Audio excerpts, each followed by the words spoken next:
Pessoal, me chamo Bruna e neste vídeo vamos apresentar o trabalho sobre correlação entre microestrutura, propriedades mecânicas e resposta magnética de uma lâmina de aço 15N20 antes e após tratamento térmico, desenvolvido na disciplina de estrutura dos sólidos. Inicialmente, nós analisamos o material de partida, que consiste em uma lâmina de serra fita fabricada em aço carbono ou de baixa liga.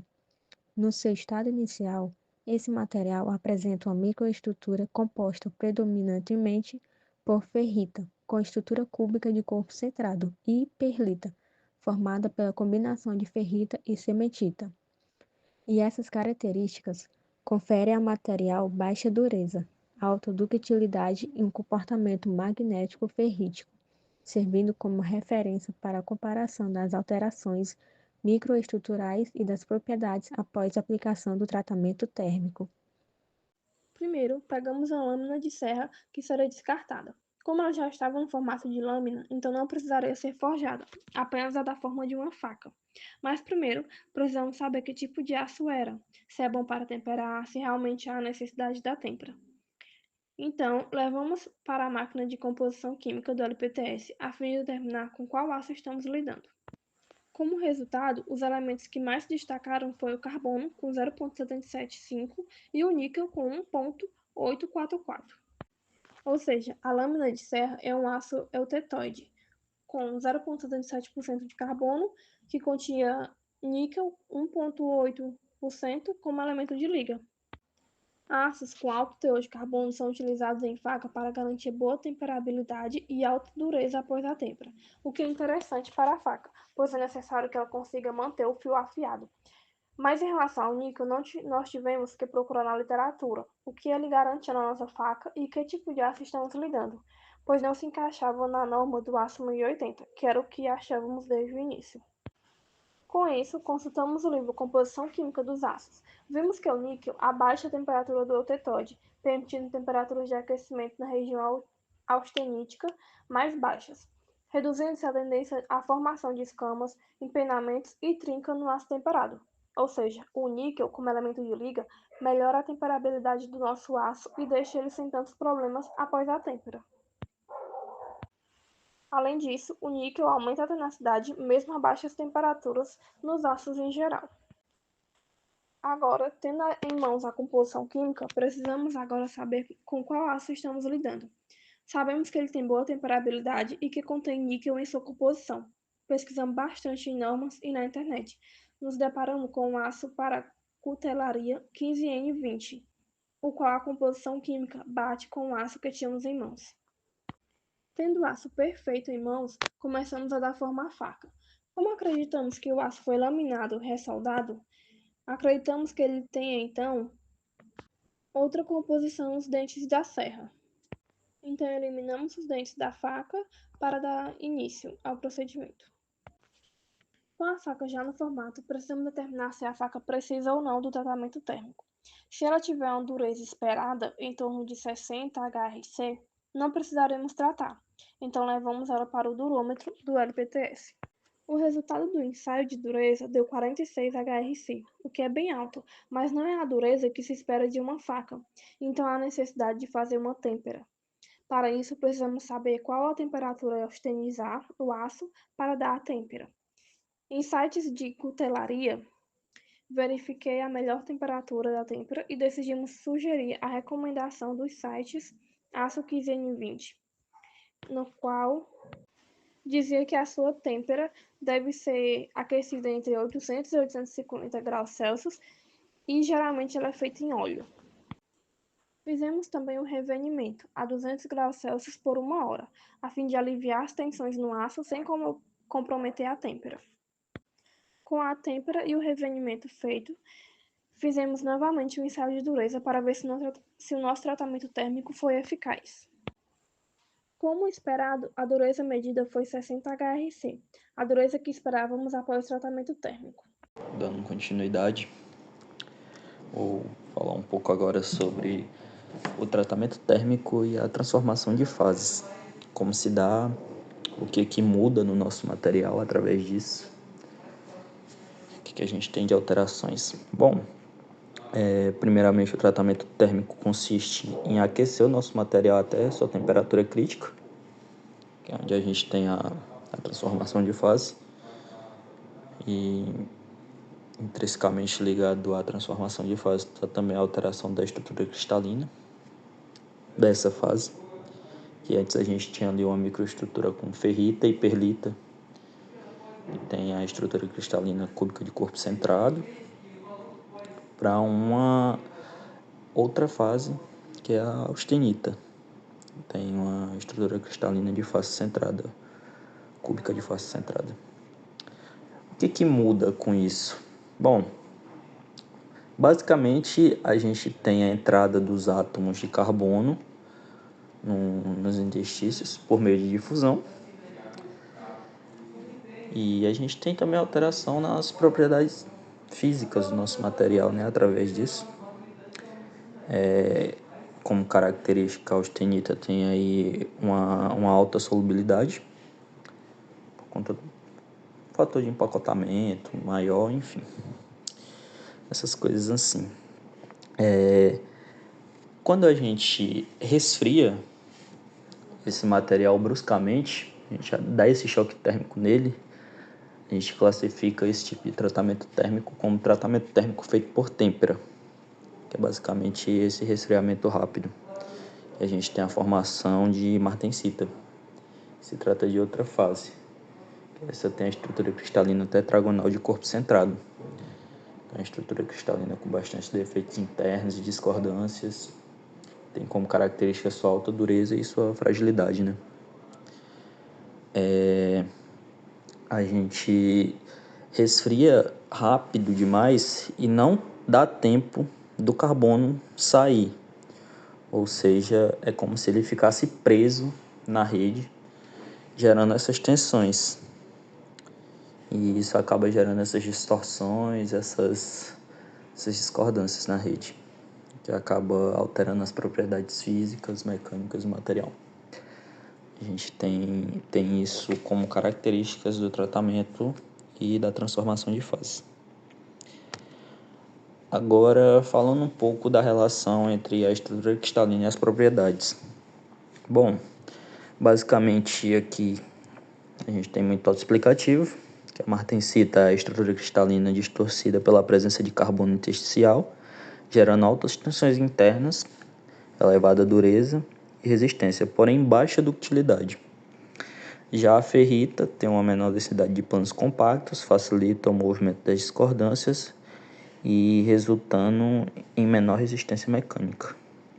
Acho que eu tinha usado a palavra discordâncias antes para me referir à estrutura cristalina da martensita, mas é um erro, releve.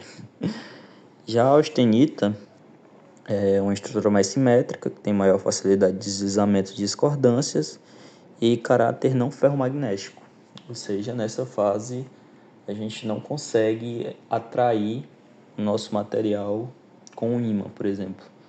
Ele não tem resposta à aplicação de magnetismo nele. Continuando aqui, falando um pouco agora das técnicas utilizadas para caracterização, o que a gente fez, né, para enxergar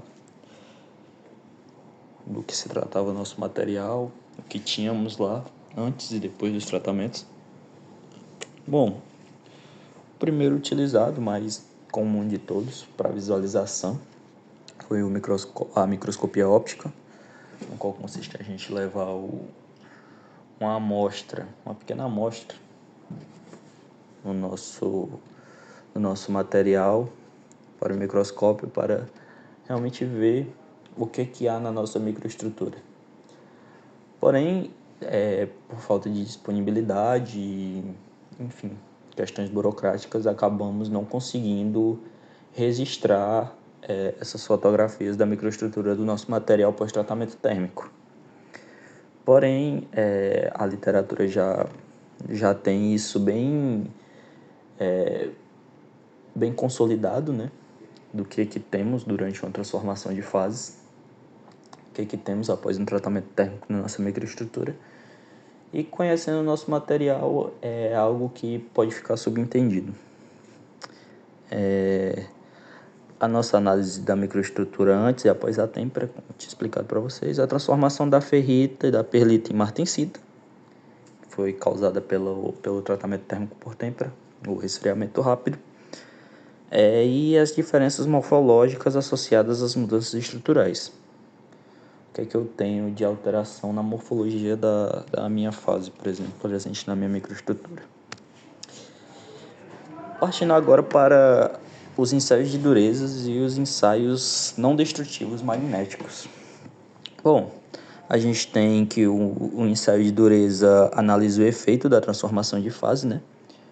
Por conta do aumento da dureza, da alteração nessas propriedades do meu material, com um medidor convencional de dureza, um durômetro. No nosso caso, a gente utilizou um durômetro que mede dureza do tipo Rockwell C, por conta do nosso material ser um material com alto teor de carbono, e já é característica dele, antes do tratamento térmico por têmpera, ser um material bem duro. E a gente realizou o ensaio de dureza. A têmpera forma martensita, né? Estrutura tetragonal distorcida. Essa estrutura restringe o movimento de discordâncias. O resultado é o aumento da dureza do material. Agora, partindo um pouco para a área dos entes. Os ensaios não destrutivos, eles nascem com essa ideia da caracterização dos materiais sem comprometer a integridade deles, né? Tanto dispersão como caracterização em si. A sensibilidade à microestrutura do aço, ou seja, a aplicação de um campo magnético, ela é fortemente influenciada, falando de materiais ferromagnéticos, ela é fortemente influenciada pelas características do meu material, pelo que eu tenho na minha microestrutura. A influência da martensita e das tensões residuais, como elas influenciam na resposta do nosso campo magnético, já que uma vez que eu tenho essa rede distorcida, eu tenho uma dificuldade maior de girar as paredes do domínio magnético, e com isso eu irei precisar, falando de ensaio não destrutivo magnético, eu irei precisar de uma aplicação maior de um campo magnético para que eu consiga magnetizar o meu material de fato, por conta dessa dificuldade que eu vou ter de encontrar, que eu vou encontrar durante a aplicação. Ou seja, é energeticamente mais difícil magnetizar um material que tem na sua microestrutura a presença dessa fase, né, que é a martensita. E a relação entre a resposta magnética e a transformação de fase, que é basicamente isso. Como ela se altera a partir da fase que eu encontro no meu material. Bom, como resultado, primeiramente a gente foi atrás de ver de que material se tratava aquele material que iríamos trabalhar. A gente já sabia que era uma lâmina de serra, enfim, a gente já tinha mais ou menos ideia do que se tratava. Mas com a análise química a gente pôde ter mais certeza do que realmente era. E com essa composição química do nosso material, a gente chegou à conclusão que se tratava de uma liga de aço carbono, que se chama 15N20. É um aço com alto teor de carbono, uma considerável quantidade de elementos de liga. E trazendo um pouco para a área de propriedades mecânicas, a gente tem aí uma liga com uma combinação boa de propriedades mecânicas, tipo com alta dureza, boa ductilidade, enfim. Aqui nessa outra parte foi quando a gente realizou um ensaio de dureza no nosso material. O equipamento utilizado foi um durômetro que mede dureza do tipo Rockwell C, por conta dessa alta dureza do nosso material, né? O recomendado é que seja utilizado esse tipo de dureza.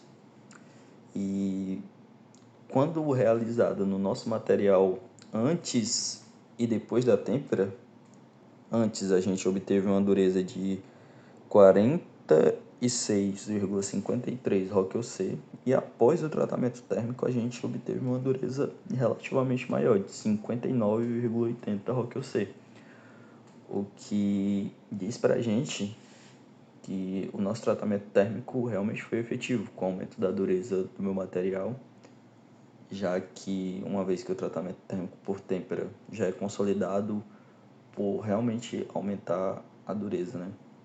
Por conta da transformação de fase, que eu tenho ali a mudança da minha microestrutura, onde anteriormente eu tinha ferrita e perlita, agora eu passei a ter uma martensita revenida, né? Que tem ali as suas características de alta dureza e uma fragilidade maior, né? E, bom, por trás disso tem toda outra ideia de morfologia da fase, mas não é, não é muito bem o nosso objetivo aqui. Bom, uma vez que realizado o ensaio de dureza, que a gente teve acesso a essa informação, que a gente pôde concluir que a nossa têmpera foi efetiva e sim que houve uma mudança de fase do meu material, a gente partiu para o ensaio magnético, que se trata de um ensaio não destrutivo. Aqui a gente consegue ver essa bancada, que fica num laboratório de ensaios não destrutivos, que é vinculado ao Departamento de Engenharia Metalúrgica. Basicamente essa bancada consiste em uma fonte geradora de corrente, um gerador de função e um osciloscópio, onde eu tenho uma corrente alternada aplicada na bobina desse yoke que está na amostra, uma corrente alternada aplicada nessa bobina que gera um campo magnético alternado. Essa outra bobina que também está ligada ao yoke é responsável por ler a resposta à aplicação desse campo magnético. Ou seja, através disso a gente consegue obter esse sinal. E esse gerador de função ele é utilizado basicamente para dizer qual formato que a minha corrente vai ter.